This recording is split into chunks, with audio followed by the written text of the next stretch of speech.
Olá, gente, tudo bem? Como estão vocês? Prazer em estar aqui. Hoje nós estamos com um novo formato de aulas e espero que vocês gostem. Vou falar para vocês hoje sobre realismo e naturalismo que aconteceu em Portugal entre 1881 a 1893, bem no finalzinho do século XIX. Grandes transformações de pensamentos e doutrinas filosóficas aconteceram nessa época, tais como o positivismo, o socialismo e o darwinismo.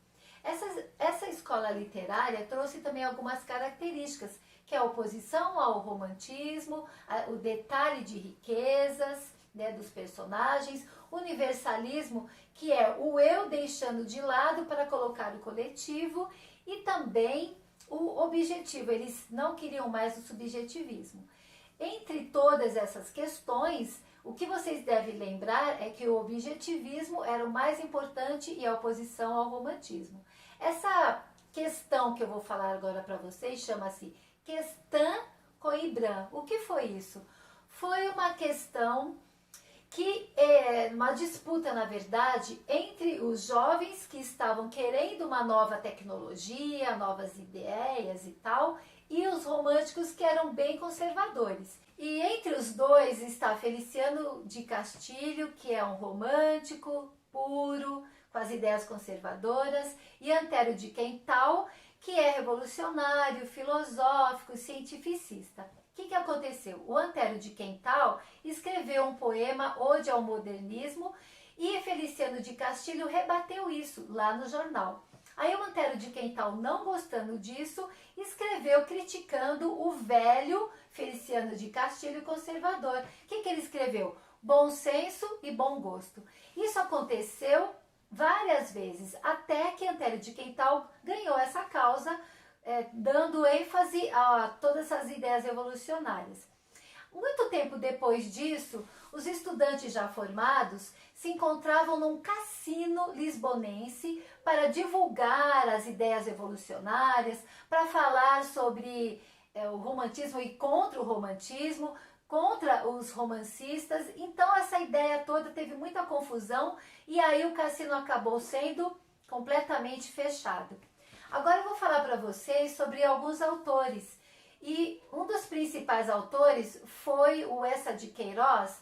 O Eça de Queiroz foi um autor assim, de extrema importância lá em Portugal, e ele escreveu alguns livros, algumas obras que foram eficazes na época. Um deles foi O Crime do Padre Amaro, que retrata o crime mesmo de um padre chamado Amaro, que teve envolvimento com uma moça pura, imaculada, de 23 anos, chamada Amélia, e eles tiveram esse envolvimento e ela acabou engravidando, o bebê veio a nascer e ele, o padre, acabou entregando esse bebê para uma pessoa e esse bebê acabou morrendo, não resistiu. Mas ele ficou extremamente triste, confuso dele ter feito esse pecado. Então ele saiu do celibato para nunca mais voltar. E depois de um certo tempo ele acabou voltando, e seguindo a vida de padre normalmente. Uma outra obra de extrema importância de Eça de Queiroz é O Primo Basílio. Essa obra retrata a história de Luísa, uma menina jovem, bonita e casada com Jorge, que era engenheiro e vivia a trabalho viajando por aí. A Luísa ficava em casa com uma empregada doméstica chamada Juliana, e essa Juliana era pobre e ela vivia querendo sempre as mesmas coisas, as mesmas roupas de Luísa. A Luísa ficou sabendo que o primo Basílio viria de Paris passar uns dias em Portugal. E ela ficou muito animada. Por quê? Porque ela já tinha namorado um pouquinho com o primo Basílio há um tempo atrás, enquanto ela era solteira. Aí a Luísa então foi se encontrar com o primo Basílio, eles conversaram e depois se beijaram e tiveram envolvimento emocional. Nisso, ela foi mandar um bilhetinho para o primo Basílio, porque ele era mau caráter e não queria muita coisa séria com Luísa. Só que ela estava iludida. Ela escreveu um bilhetinho: podemos nos encontrar, porque ele já não queria mais falar com ela. E aí ela amassou uma vez, amassou outra, jogou num cesto de lixo.